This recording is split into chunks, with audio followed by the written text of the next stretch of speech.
we're in the section talking about not being heard, and one of the things that we get told all the time is that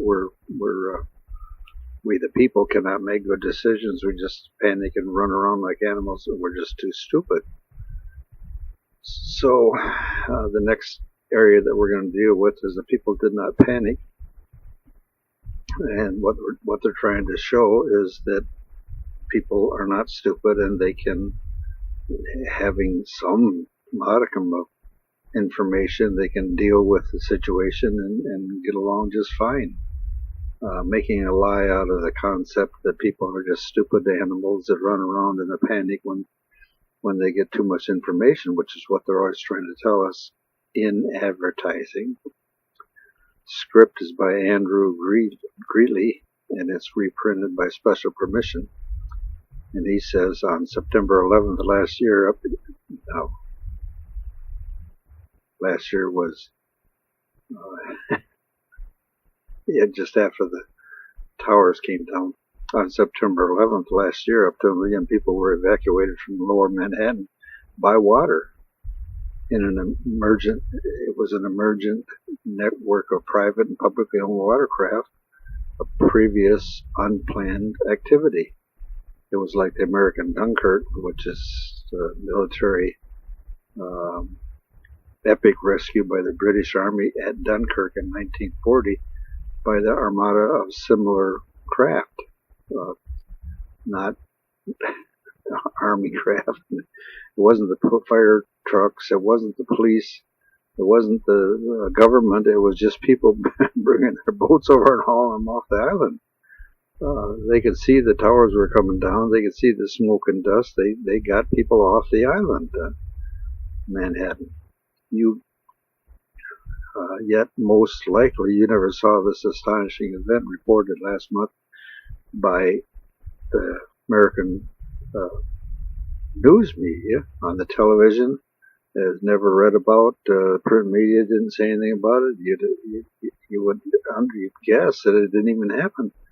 It would have made for a spectacular television imagery of all these people getting on board private craft and getting off the island, and how calm they were and sensible they were, and how they were helping each other, and that would have made great TV news, not a picture.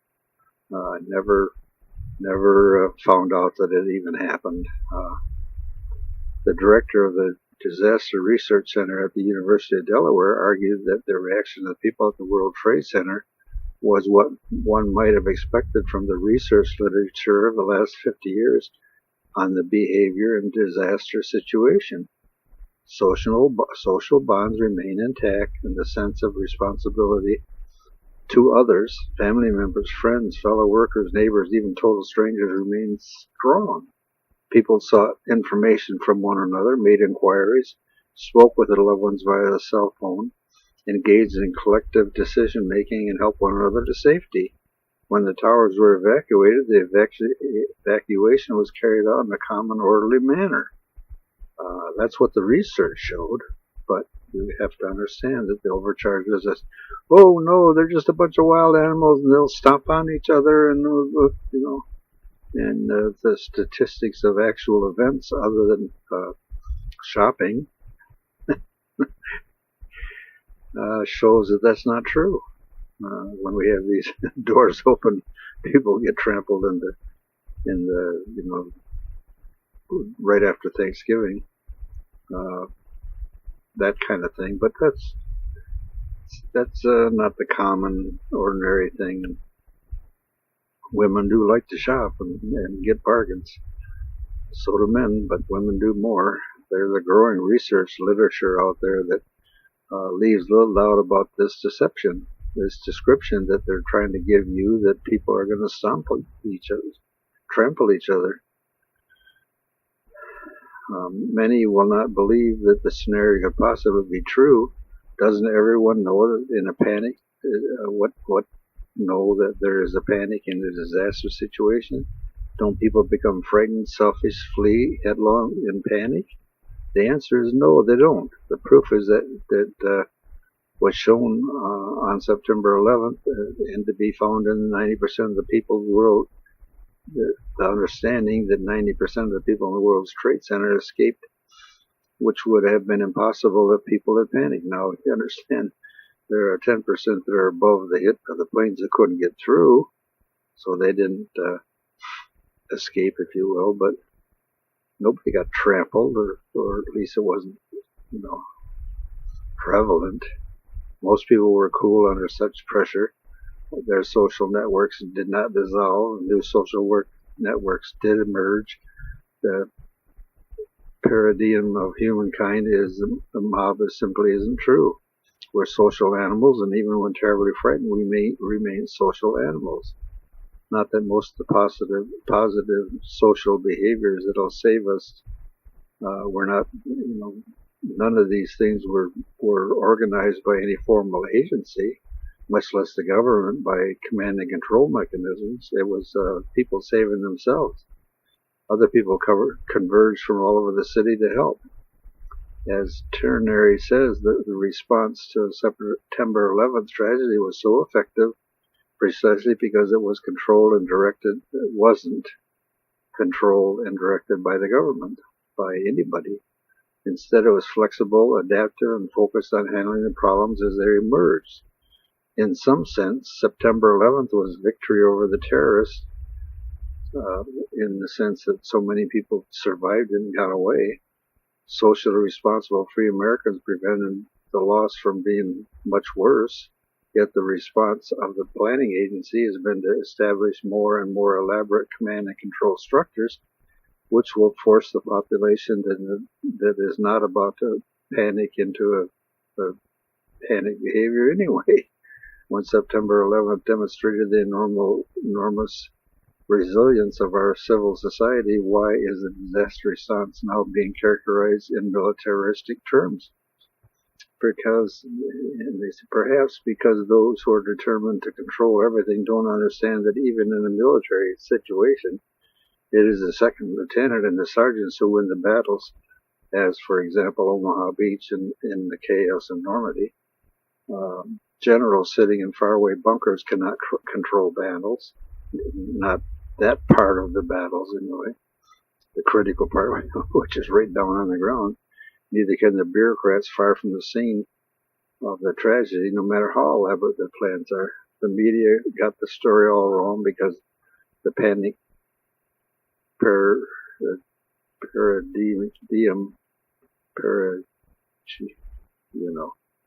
is still pervasive, and because no one in the media had read the disaster research literature, they of course said that these people are going to run like crazy, and they didn't. And well, we can't show that they didn't, and we can't show that they very cleverly and carefully got off the island and got out of the towers, because that isn't what we want to have the people advertise to.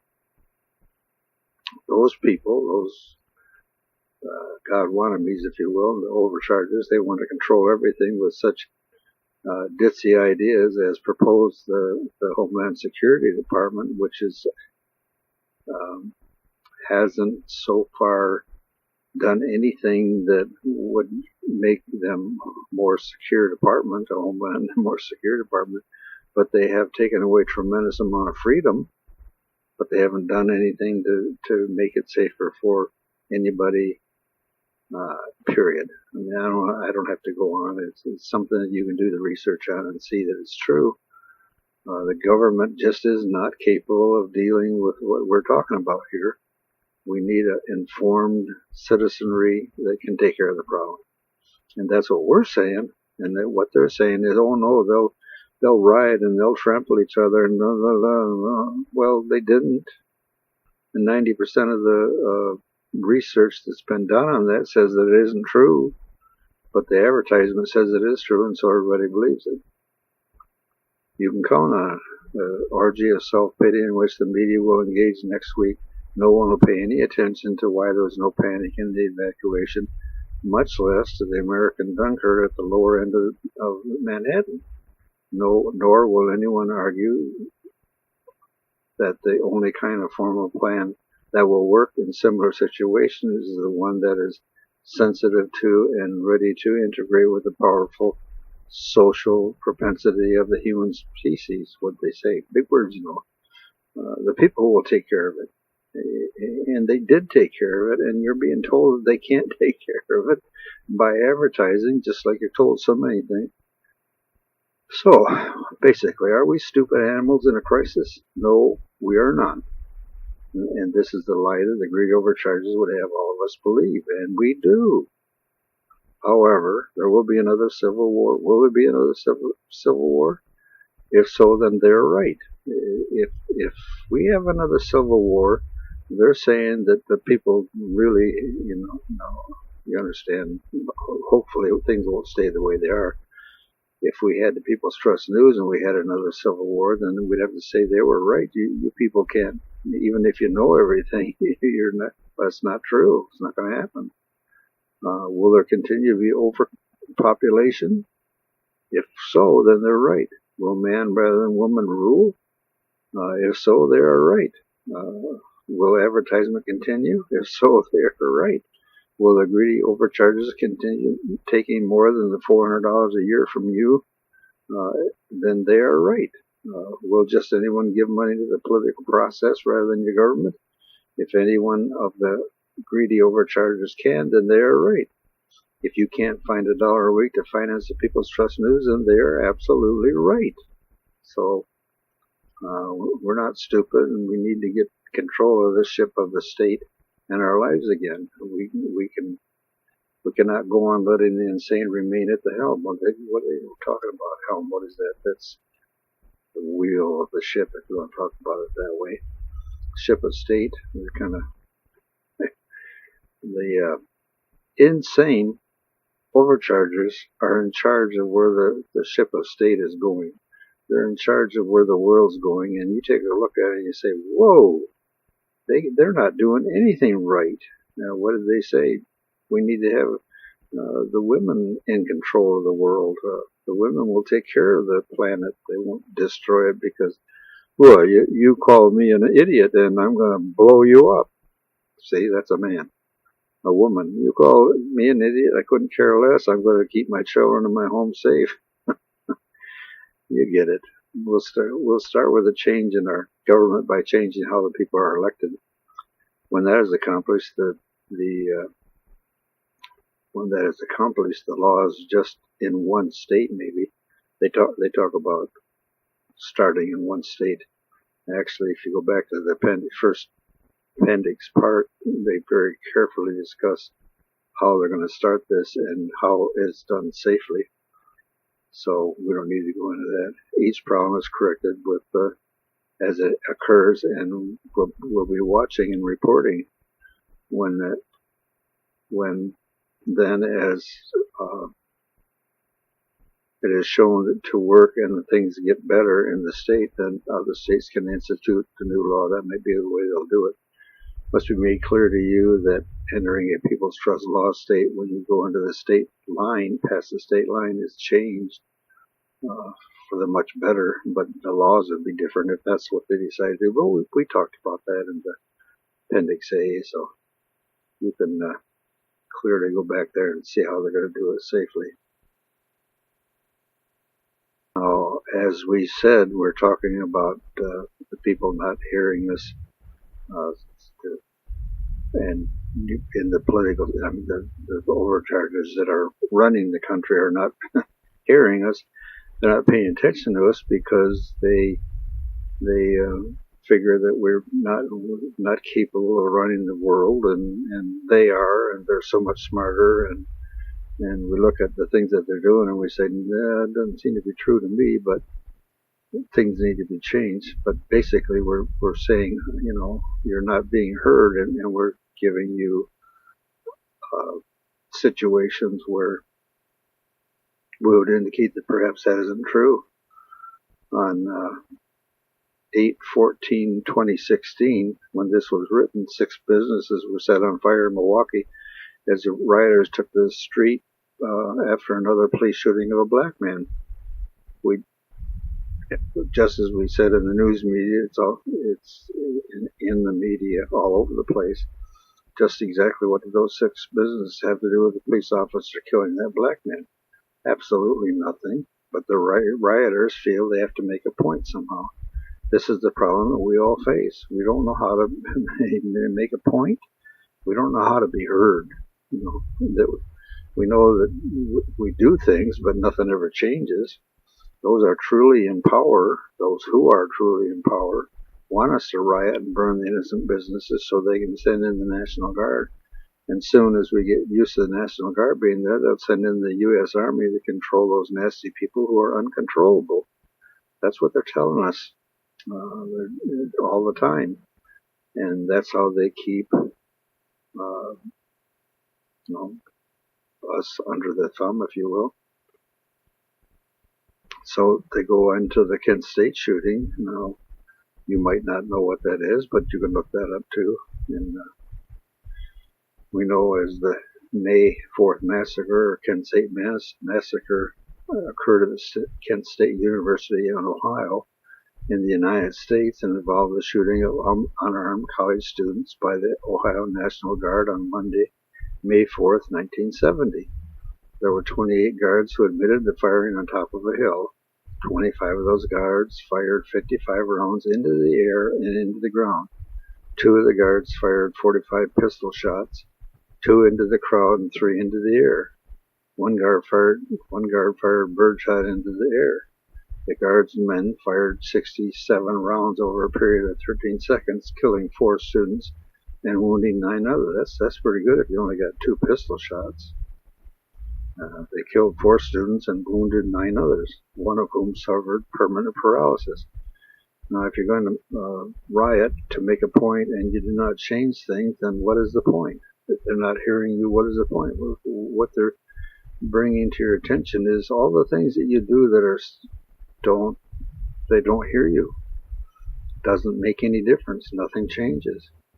So if you're going to demand something like the Kent State was kind of our children's, us older people's attempt at the Vietnam War, putting it to an end, and we got shot, unarmed students by the National Guard. So you can see what's coming. Plain as the nose on your face. They're going to get the National Guard, and eventually they're going to get the Army if you keep doing it the way you're doing it now. It's stupid. Nothing changed. Well, the rioting in the colleges stopped, but policy didn't change. If you're going to riot to make a point, then and if nothing changes, then what's the point? If you're going to demand something when you go to Wall Street, first you have to know what to demand, and then you have to have 1 or 2 people make those specific demands, and no others making the demands. And before all of that, you have to know what it is that you're demanding, and that it'll be heard, and something will be done about it. Now, if you go to Wall Street and demand that they give back the third of your savings, you're wasting your time, because number one, you did not have specific people selected to make the demands, and nobody else. You didn't know what demands you wanted to make. Nobody demanded to get their money back. They didn't know what to demand. They didn't know what to get done.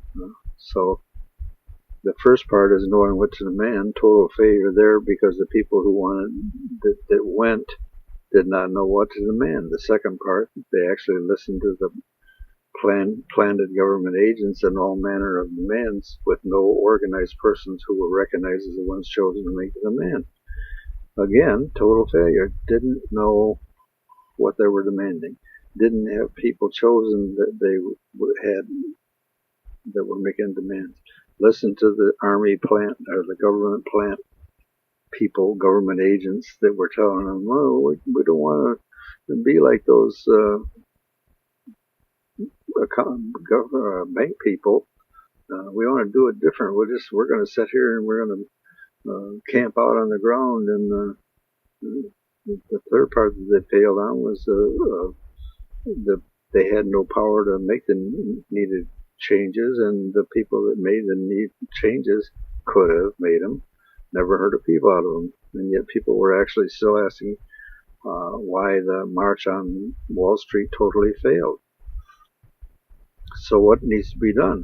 First, we need to realize that what we're trying to do is get the people who have the power to change things to listen to us. That's what we're doing, number one. Then we have to have the power to make the changes happen. We fail and fail and fail because in truth we do not know who has the power to make the change. So if you do not know who has the power, then we cannot make any change of anything. Who has the power? If we tell you who, you will just yawn and mumble something about conspiracy theories. If we tell you that those people who have the power want another civil war to get rid of the blacks and the other colored people, their view, and cut down on the number of overeaters, again, their view, in the country, you will not listen to us. So let's do a little question thing. Then maybe you'll begin to see it. If a house burns down in the city, so what? If two houses burn down in the city, the police will be forced to do a little activity. But the second one business is burned down, the National Guard is called in to make sure no other businesses are burned. Why is that?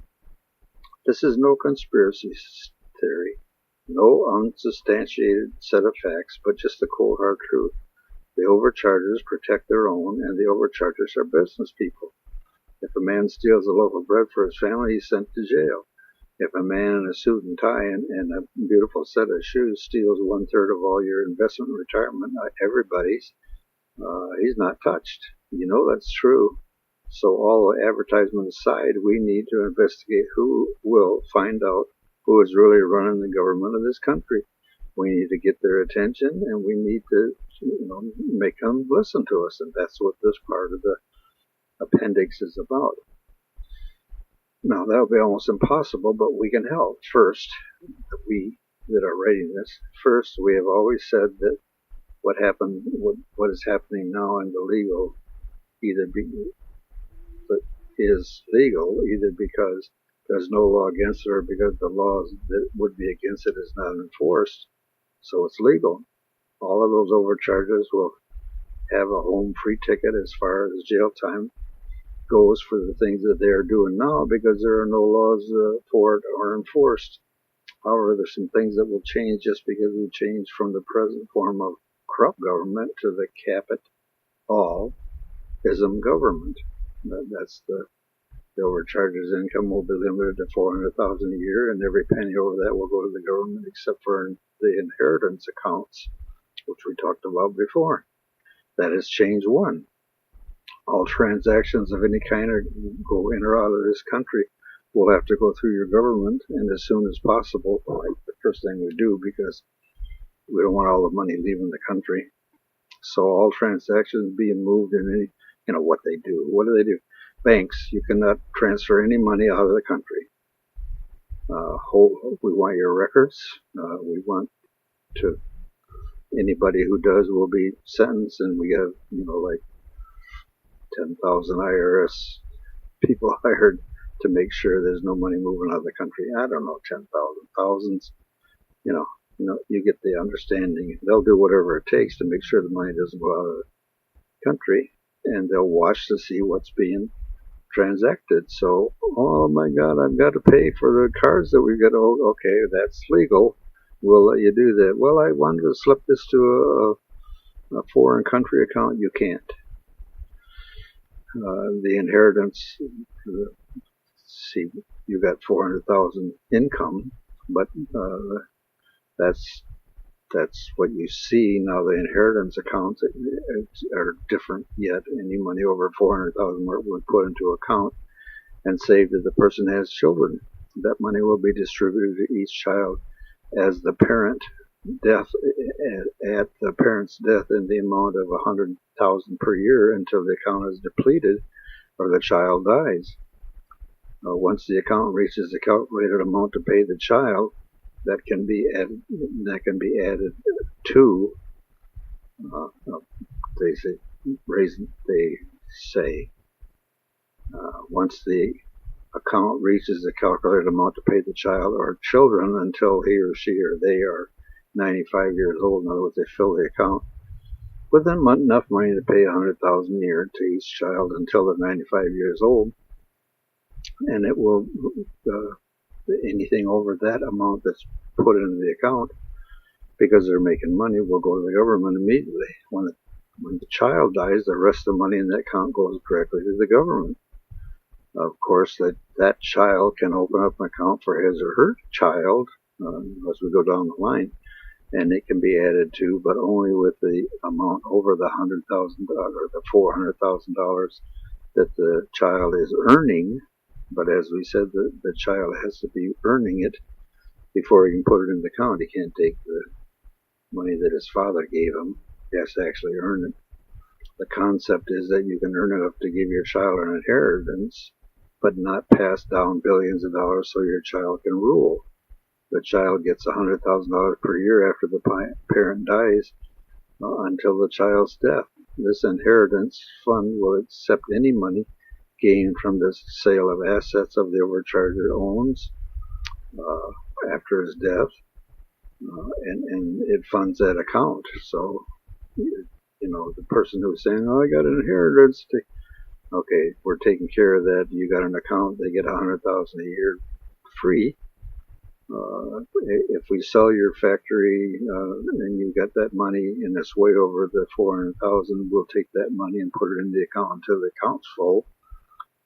You got one child and he lives to 95 and he gets $100,000 a year. That's so many thousand, amount of money in the account.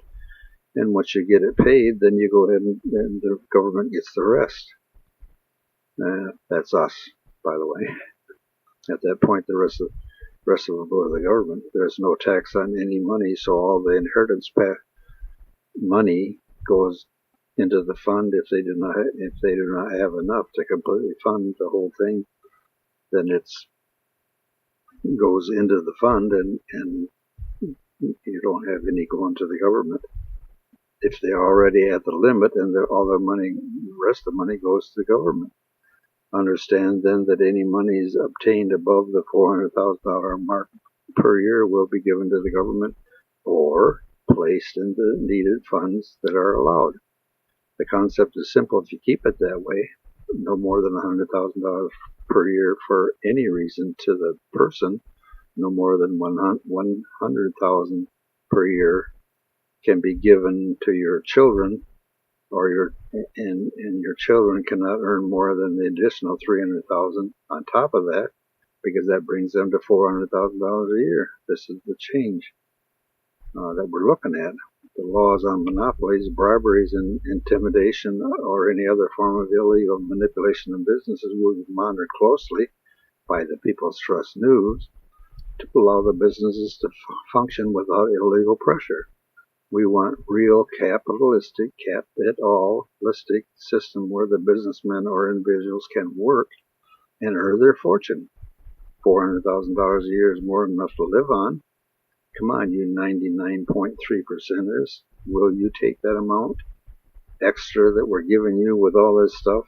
Will you take that amount that you could possibly make with a new system and go on believing that you're going to go on believing someday you'll make more than the $400,000 and you're irritated? Come on, grow up. You're not going to do it. You're going to make a lot more money than you are now, because you got all these businesses that you can get into, and you got people that are being supported by the government for a while, and they have money, and you can sell things to them, and on it goes. And we've covered the people that benefit. The only people that don't benefit are the insane, money overcharging, greedy people that simply do it because they're mentally ill. Because there's no reason to give money to the government if you don't have to. The price of things will go down greatly within a year. Why charge more for a product if you're not going to get anything out of it, but the government's going to get it? We don't care. I mean, go ahead and charge more, then we'll have the government have more money that they can do more. Why charge? Basically, nobody. They're bright. They're not going to charge the same amount and give all this money to the government that's over the $400,000 that they earn. We'll give it to the managers. Go ahead. Give the extra money to the managers. Then give it to the people that are working for you. That money will be spent. There will not be no picture on the wall for $100 million just so you can show that you can do it.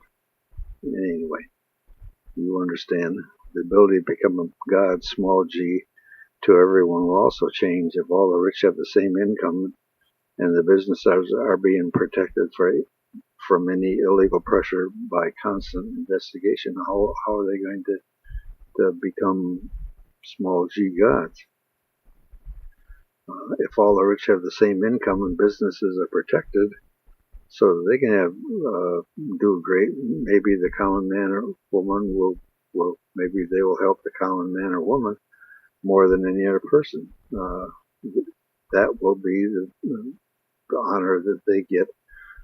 Instead of just making money, they'll insist. I don't want to make 400,000, but look at what I've done for all the people. I've done this and that. They say, no, don't worry, that'll never happen.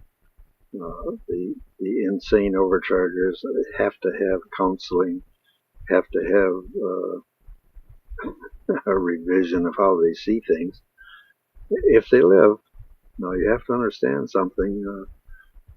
We've gone into the retribution. I mean, they're sick and tired of all this people taking the money away. Well, we didn't chop their head off, and we didn't hang them, and we didn't, like the French Revolution.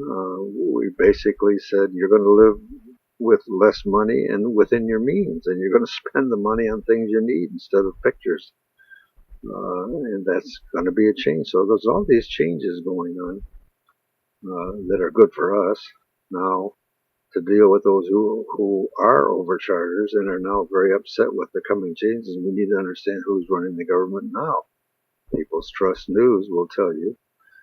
And what we're talking about is, and we said before, we say it again, we need to make a list of people from the top to the bottom, top income earners, the Rothschilds and the Rockefellers and those that aren't even listed on the top people. We need to list them and the amount of money they're making, and that's in the government file. The top being the most likely top runners of our present government, the top people being the runners of our government. And we're talking about the Rothschilds. Yes, the Rothschilds are involved in running our country. Rothschilds aren't even in this country, but they're involved in running it. Then the Rockefellers and on down, for example, depending on what the People's Trust News finds, then we have to let those on the list see the content of the list. Every single one of them come in to the training session or whatever and say, this is the list we have, this is the money that you are making, we're going to explain to you what's going to happen if there's anybody that decides that they want retribution, they want to get even, they want to get their money back. So what do we mean? Well, if anything happens that is obviously planned and executed by any one of those, we will, as a country, take action. That means that none of them are safe, no matter where they are, whatever country they hide in, because it's a country thing. So, like the Twin Towers, dirty bombs, pandemics, or any such things will be handled with this new procedure. We'll bring those people who are causing the horrendous events to the United States of the national trial and try them for their crimes. Why a national trial? See, now they're saying things are different. Because it has to be us who are fed up with being not heard and finally being heard. If the Rothschilds and Rockefellers refuse to come to that trial, we can try them even though they're absent. We can have 12 of our most respected people volunteer to be on the jury, serve several highly respected judges to make sure that everything is done the way it's supposed to be. No overcharges allowed in any way, shape, or form. If anybody is found guilty they're required to report to the national court and to be sentenced by the jury, as the jury makes a decision for each person. Now, you understand these charges are brought to the court after these new laws are in effect and the person being charged has broken the new law, the free pass for previous crimes and is only for jail, not restitution. They get a free pass for the crime, only jail, but restitution, no. They're going to have to pay it back any way and every way we can find to get the money back away from them, the money that they've stolen from us because of the new laws that they'll be instituted. The changes in allowable income will gain us tremendous restitutions, but also there are things that they own that the government will take over, and they'll get back down to what they could have had if they had $400,000 a year. So they can't have this huge mansion on the lake to own. They're going to have to go get a house or their paltry $400,000, pretty nice house, or maybe keep one of the houses they have, but the mansion's going to go to the government because they couldn't possibly have had that mansion if they'd been making $400,000 a year for their life so far. Now comes the part that'll change everything. Failure to appear in front of the national court for sentencing will cause the court to impose a court appearance warrant on the first person. This person has been chosen on the basis of the perpetrator having caused the worst crime in the feeling of the jury, chosen by the jury. The jury might say, okay, we're going to bring in Rothschild. Rothschild's most likely to have caused this crime. He's going to be brought in. Now, he might be found not guilty. Okay, then he's let go and they move on. And the next, the Rockefeller, you find out that somebody in his group is guilty of some of this stuff, and he's sentenced, just like he would be in a regular court system. So you understand that part. That warrant will be allowed, will allow selected bounty hunters, and they said about 100 of them, to safely apprehend the person and physically bring him or her to court. That warrant that they filed for the person, you got to come to court. No, I'm not going to come to court. Okay, but we got 100 bounty hunters that say you're going to come. No, that's in this country, you understand, because they're legal. They're selected by our government, and they're selected because they can safely apprehend the Rothschilds or the Rockefellers and physically bring them to the court to have them convicted or not. How will the convicted national criminal defend himself or herself from bounty hunters if they don't even know who they are? If that should fail, then we begin arresting now you understand something. That's each one of them one at a time till you get to the bottom of the list. So you've got a warrant out for how many thousands of people at the 1%. And if that fails, and we're waiting now, the bounty hunters now have a bounty for each and every one of those people that don't turn themselves into the police department or don't come to the national court. They're out there somewhere, and the bounty hunters are hunting them. But as that goes along, they'll also begin arresting the immediate adult family members who could be gaining financially and or hiding information for failure to report a crime, or even covering up or participating in crime. And if that should fail, to get the top people that we're specifically after, then we begin arresting the business people that work with them. And if that fails, then you know where you go from there. Obviously, you go to a dead or alive bounty. If you get to the point where you've taken the family members of Rockefeller, and you've taken the people who were the top people in their businesses that might have helped him with the retribution that occurred or have information on them, and they all of a sudden are not showing up at court, you can change the bounty from bringing him in to dead or alive. Now, we don't want to go there, so we recommend that anybody who will testify against a convicted national criminal be given a reduced sentence if they're convicted of a crime or they're going to be convicted of a crime.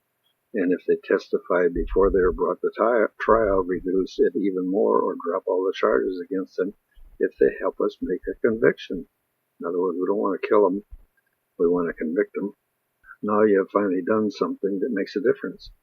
What person, no matter how big, can defend himself or herself against a dead or alive bounty?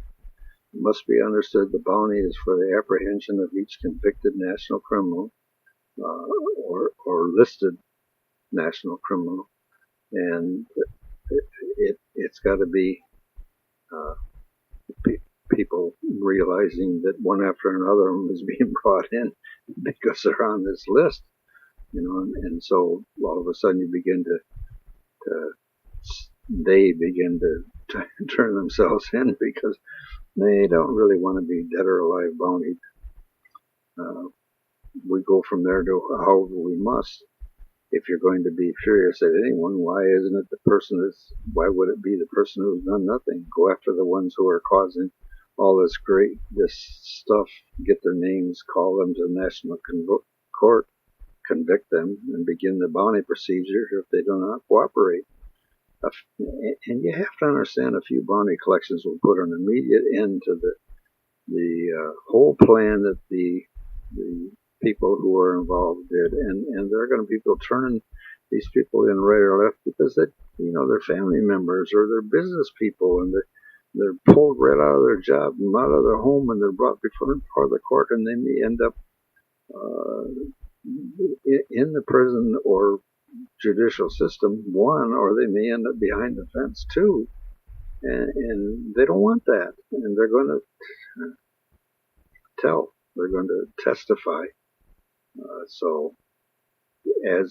And now you're being heard. See, that what they're trying to get across to you is you got to do something to make it heard. And those people are so big that you just can't, do anything to them. Well, you can, and it's legal, And what we said is, if you can't do it legally, don't do it. It's legal. You have a national court. They've got your name, and they say you come in front of the court and prove to us that you did not do that. Did not do retribution or are not planning it. And how are they going to do that if they're planning it or doing it? It's not going to happen. So all of a sudden they're listening to you, and that's what we need to have happen. That's how we got to get it done.